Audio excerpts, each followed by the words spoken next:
Well, give me your view on these couple items then. So Sure. the first is that typically when you see the CFO not giving budget or the C-level not giving budget, a lot of times in their mind, cybersecurity is purely a tech problem, Mhm. and the CISO or the security team, and I'm saying this with grace, they don't know how to communicate Yes.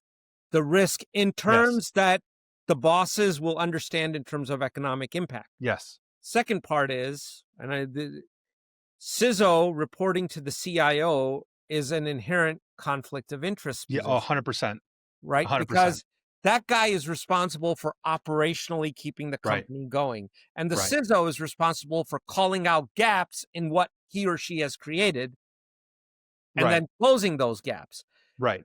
How many people are going to continuously be critical of their boss when they got a condo in Florida to pay for and a bonus and a whole bunch of Right. other things that are that are riding on it, right? Right. And the third piece that goes with this is this general attitude that cybersecurity, well, it's not my problem. In most companies, it's like, well, we got some guy, you know, Jake in the back room with a hoodie on that handles all that for us. So Mm. how do you address those three things? And there might be even more, but they came to mind right at the Right, right, right. Well, and let's take these one at a time. First things first, I think every CISO, especially those that I've been consulting with, need to learn nerd to English translation.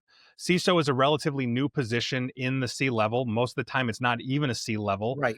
even though it has C in the word, right? But it's not a But C level. Yeah. right. But a lot of times they come from deeply technical backgrounds. And so by virtue of that, you're stuck in your own world. And so one of the things when I'm talking to CISOs and even CIOs is you've got to speak the language of business.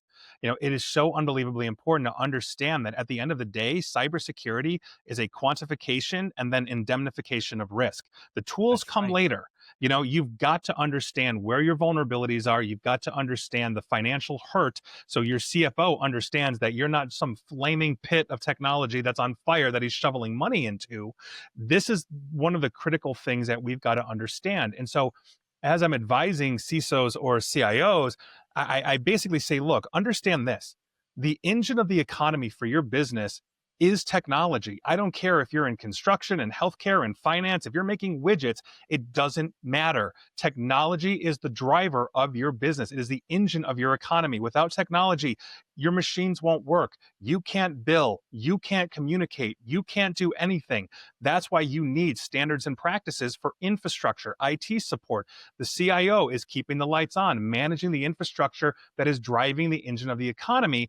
And the cybersecurity team is the shield for that engine. We're the early warning sensors on the car before it hits. Then we're the airbags and the seatbelt and everything else.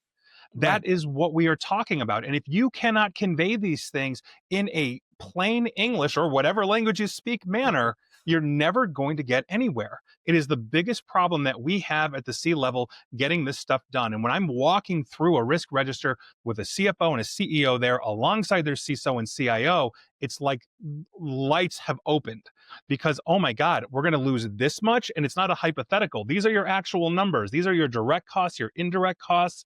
And now you start to see the footprint of, well, if we're literally losing $1 million a week, spending $150,000 on a better firewall or whatever is exactly what we need to do because quite frankly, that's more affordable than that.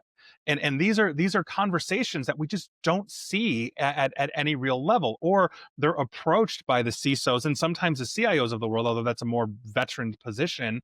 So the CISOs will basically say, oh, we need this EDR, we need this firewall, we need this because it protects us. Well, that is well and good, and everybody understands the concept. But until you make it impactful, until you understand, or rather, the C level understands how you defending them it basically completes the CEO's 3 year, Right. 5 year, 10 year vision, you're just spitting into the wind. It's you're screaming into the void, and it's a huge problem we see.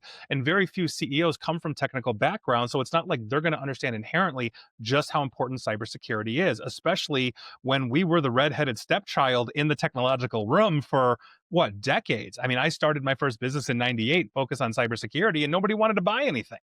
nobody wanted to talk about this because it's, if it ain't broke, we don't fix it. We've had that old Cisco firewall since Cisco was founded, and we're never going to change it until it breaks. Like these are things that we see constantly, and by virtue of that, it is up to us, the CISOs of the world, to convey this. I recommend taking business classes, learn the language of finance, understand risk at a deep level. And if you're coming up the ranks as like an IT director or a cybersecurity analyst, and you're thinking it's all the tools that you've got and the protection that you've got, you're missing the boat. It's a huge problem. And I will now get off my soapbox, but it just drives me up a wall. It really does. It absolutely does.